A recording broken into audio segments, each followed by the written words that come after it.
Bonjour à tous chers cinéphiles, c'est Isvactor, j'espère que vous allez bien parce que moi ça va nickel. Alors, comme vous l'avez probablement deviné, aujourd'hui je vais vous présenter la concrétisation d'une trilogie assez particulière, il faut bien le reconnaître. Bon, je vais pas durer le suspense plus longtemps, vous avez deviné. Aujourd'hui, c'est Venom The Last Dance. Eddie, on est ensemble jusqu'à la fin.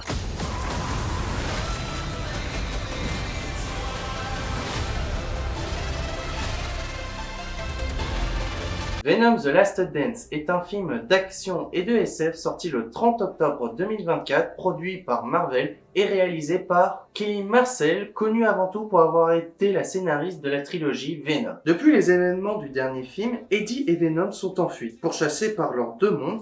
Alors que la pression monte et que leur ennemi se rapproche, ils se retrouvent face à un choix déchirant qui marquera la fin de leur aventure ensemble. Ce que je vais dire va par exemple refléter ce que j'avais pu constater lors de ma réaction de la bande-annonce du film, c'est que la trilogie Venom est l'une des trilogies qui a le plus mitigé les fans et les spectateurs. C'est-à-dire qu'il y en a qui ont aimé ces films, d'autres un peu moins, et d'autres qui ont absolument détesté la production et la conclusion de ces films. Et ce film n'a pas échappé à la règle, étant donné que beaucoup de personnes l'attendaient, mais aussi que beaucoup de personnes le redoutaient, étant donné que c'est une trilogie assez particulière, les Venoms. Ils sont littéralement un peu l'opposé de l'image qu'on se fait un peu de Venom, que ce soit par exemple dans les jeux vidéo ou encore dans les comics. Et j'ai voulu donner mon avis parce que depuis la sortie du troisième film, il y a beaucoup de personnes qui méprisent ce film et qui disent que du négatif. Et pour ma part, je vais le présenter d'un autre point de vue. Alors, bien sûr, c'est un film assez particulier, mais je ne veux pas entendre que c'est un film que tout le monde va détester parce que, pour vous faire une idée, vous savez, on peut voir le pourcentage des gens qui ont aimé ce film. Et par exemple, il y a un pourcentage que je regarde tout le temps qui est à plus de 90%. Donc à un moment, là, il faut arrêter de dire que tout le monde a détesté, il faut l'assumer, il y en a qui ont aimé ce film, tout comme moi. Et bien évidemment, je vais vous expliquer ce que j'ai aimé et ce que je n'ai pas aimé dans le film. Et on va d'abord commencer par l'histoire. Pour ma part, j'ai trouvé que l'histoire était assez plaisante. En fait, il exécute la même fonction que ses deux grands frères, tout simplement de proposer un film de divertissement. Il n'a jamais cherché à aller plus loin. Et dans ce cas de figure, je considère que ce film a réussi sa mission, étant donné qu'on passe quand même un agréable moment à travers le film, dans lequel il y a eu une combinaison assez simpliste entre l'humour et la tension. Mais après, si on veut rentrer dans la phase genre on va comparer ce film avec d'autres productions, moi je vais vous le dire, pour moi j'ai passé un meilleur moment sur Venom que sur Borderlands. Bien sûr que le film Venom n'est pas le meilleur du monde, mais comme je l'ai dit, sa fonction avant tout, c'est proposer un film qui remplit un cahier des charges, plus précisément un film de divertissement. C'était déjà le cas avec le premier et le deuxième. D'autant plus que moi j'ai l'habitude de ce genre de film, puisque pour ceux qui sont là depuis un moment sur ma chaîne, vous savez forcément que je suis quelqu'un qui aime beaucoup défendre des productions qui se font critiquer, mais en masse de manière négative. Déjà, j'avais cité Borderlands, mais par exemple, il y avait aussi Kung Fu Panda 4 qui a été très critiqué, ou encore SOS Fantôme, la menace de glace, ou encore Godzilla x Kong, The New Empire, et je peux en citer d'autres comme ça. Mais contrairement à Borderlands, pour moi, Venom The Last Dance a su, lui, proposer une histoire intéressante, combinant de manière simpliste, mais bien mis en place le ton de l'humour et de la montée de tension, tout en proposant une vague de nouveautés. Pour la grande majorité de cette critique, je vais avoir l'exact opposé de beaucoup de personnes qui ont critiqué ce film.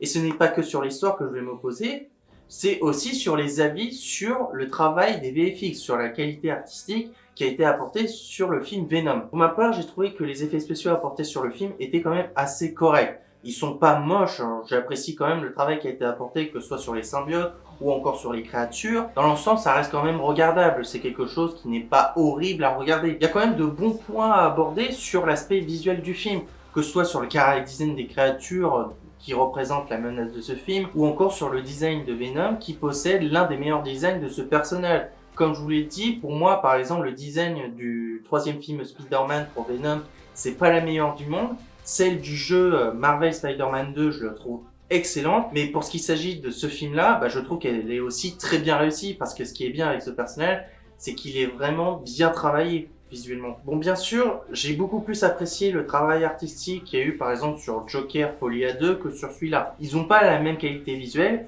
mais lorsqu'on compare ce film avec d'autres productions Marvel ces derniers temps, je trouve que quand même il se défend assez bien. La musique de ce film est signée Dan Deacon, qui est connu avant tout pour avoir été le compositeur de Ascension ou encore Race Ball. Je le dis tout de suite.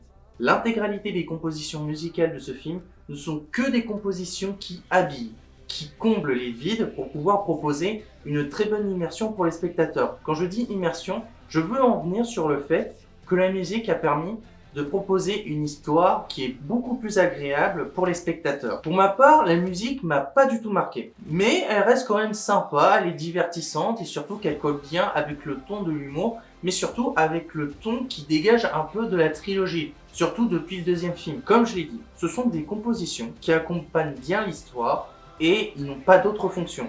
Ils sont pas là pour proposer une musique qui va toucher tous les spectateurs, ni devenir une référence. C'est juste une musique qui fait son travail comme on l'a conçu. Et maintenant, le point qui a été le plus critiqué à l'égard de ce film et surtout de la trilogie, ce sont les personnages.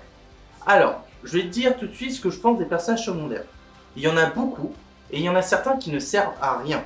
Il y en a certains qui sont là pour remplir un cahier des charges et qui n'ont pas d'importance selon moi.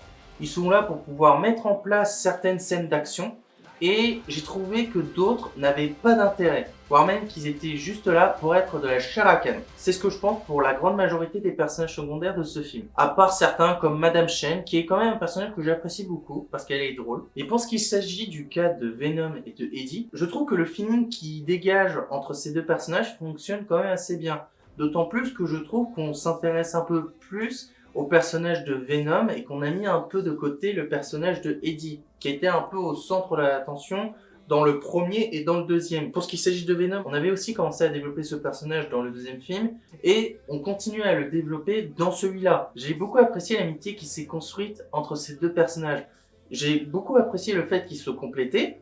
Et j'ai quand même trouvé qu'ils étaient assez drôles et qu'il y avait quand même quelque chose de sympa à les regarder. Cependant, j'ai trouvé que Venom a perdu de l'impact depuis le premier film. Puisque dans le premier, j'avais trouvé qu'il y avait quelque chose qui dégageait de ce personnage, rien que sa première apparition était l'une des meilleures dans l'histoire de la transformation du genre super-héros. En fait, dans ce film, on va constater à peu près la même chose que dans certaines productions que je vous ai présentées, c'est qu'on constate qui sera mis au second plan et qui, dans la production et dans les choix de la réalisation, auront eu le droit d'être mis en avant. Et pour le cas de Venom The Last Dance, il s'agit de Eddie, de Venom et de quelques autres personnages par-ci par-là. Et pour ce qui s'agit du grand méchant, le problème c'est qu'on nous présente en long et en large ce méchant comme étant un être surpuissant, beaucoup plus puissant que genre des personnages qu'on a déjà vus, genre Thanos, les Éternels et j'en passe. En soi, je trouve qu'il y a quand même quelque chose d'assez impressionnant qui dégage de ce personnage. J'avais entendu beaucoup de choses sur la puissance qui est représentée et surtout sur le fait que c'est un peu un créateur également. Et je me dis que dans d'autres productions, peut-être qu'on verra de quoi il est capable. Mais dans le cas de ce film, il y a eu un moment de origin story sur ce personnage, mais on n'a pas vu de quoi il était capable, donc pour l'instant, mon avis restera suspendu sur ce personnage. C'est-à-dire qu'on ne sait pas de quoi il est capable, on sait juste qu'il est dangereux. Le seul truc bien que je pourrais dire sur certains aspects, c'est le design qui a été apporté, sauf dans certains plans, puisque là j'ai vraiment été d'accord juste une fois avec beaucoup d'avis, c'est que la qualité sur le méchant laisse beaucoup à désirer. Mais après, dans l'ensemble, j'ai trouvé que le casting de ce film était quand même un casting avec beaucoup d'acteurs connus, ce qui fait que c'est quand même un casting de 3 étoiles sur 5 pour moi, mais dans la globalité, il y a beaucoup d'acteurs qui ont eu quand même pas trop d'importance, hélas. Pour commencer, on a bien sûr la présence de Tom Hardy. Alors, pour ceux qui ne le connaissent pas, il est connu pour avoir joué dans The Dark Knight Rises, Mad Max Fury Road, dans la trilogie Venom, bien évidemment, The Big Rider, qui est un film quand même sympa et que je vous recommande, Legend, The Revenant, ainsi que dans Inception. Juno Temple qu'on a pu voir par exemple dans The Dark Knight Rises également, Ted Lasso, Killer Joe ou encore dans Maléfique. Rise It Fans. Alors, désolé pour la prononciation. Pour ceux qui ne le connaissent pas, je vous l'avais présenté dans ma critique de la saga The Amazing Spider-Man Meilleur du premier The Amazing Spider-Man, il est connu aussi pour avoir joué dans Hannibal Lecter, Les Origines du Mal, Kingsman The First Mission, ainsi que Coup de foudre à Notting Hill. She-Wolf et She-Four, alors désolé pour la prononciation. Lui est connu pour avoir joué dans Doctor Strange 1 et 2. D'ailleurs, j'avais fait une critique sur le deuxième Doctor Strange, si vous voulez la voir, elle est aussi dans la description. Connu aussi pour avoir joué également dans Maléfique, ainsi que dans Seul sur Mars. Peggy Lou, connu aussi pour avoir joué dans la trilogie Venom, dans Spider-Man Across the Spider-Verse. D'ailleurs, si ça vous intéresse, j'ai fait également une critique sur ce film, ainsi que dans Always Be My Maybe. Clark Bacco, connu pour avoir joué dans Confession, ainsi que Outsider. Stephen Graham, connu pour avoir joué dans Pirates des Caraïbes 4, dans Venom 2, ainsi que dans The Irishman. Pour conclure, je vais être d'accord sur de nombreux avis, c'est-à-dire que ce film est bien sûr pas le meilleur de l'année. C'est un film qui a des défauts, mais en revanche, je trouve que c'est quand même un film qui a des qualités, qui a su quand même proposer une histoire qui remplit sa fonction et qui est là pour du divertissement, exactement comme ses deux grands frères. Comme je l'ai dit, j'ai quand même bien aimé ce film. Je trouve qu'il a quand même de bonnes qualités et qui remplit le cahier des charges qu'on attend d'un film de super-héros. D'autant plus que si on le compare avec d'autres productions Marvel, sincèrement, j'ai préféré regarder ce film que d'autres productions qu'il y a eu cette année. De plus que j'ai quand même apprécié le respect mutuel et le comic relief qui dégage entre Eddie et Venom. J'ai beaucoup apprécié leur duo et franchement j'ai été assez triste de savoir que ce serait le dernier film. Mais pas si on regarde un autre aspect. Alors je vais faire une petite zone de spoil, je vais aller très rapidement. Si vous voulez pas vous faire spoil, je vous invite à aller vers ce timecode et on se retrouve juste après. Allez, à tout de suite. À la fin du film, Venom meurt. Beaucoup de gens s'attendaient à cela. Donc, on peut s'attendre que l'histoire de Eddie dans le multivers est finie. Sauf qu'à la fin du film, lors de la scène post-crédit, on se rend compte que, une fois que la base a été détruite, on peut voir une scène où il y a une fiole avec une partie de l'ADN de Venom qui a été conservée. Ce qui fait que Venom n'est pas mort, mais qu'il est en vie.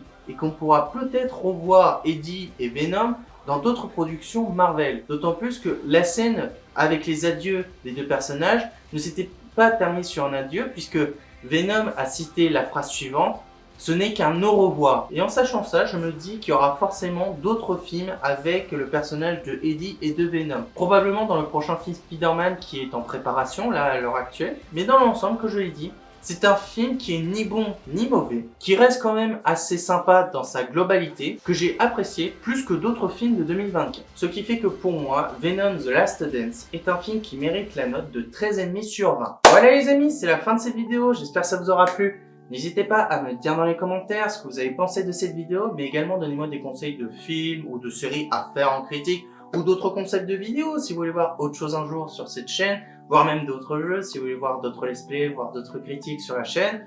Mais en attendant, je vous invite surtout à vous abonner à ma chaîne, ce sera un énorme soutien pour moi, de liker cette vidéo que les autres et de partager ma chaîne avec vos amis, avec votre famille ou avec qui vous voulez. Et on se retrouvera très vite pour une prochaine vidéo critique, réaction ou jeu vidéo. Et sur ce, je vous dis à la prochaine et salut, bye.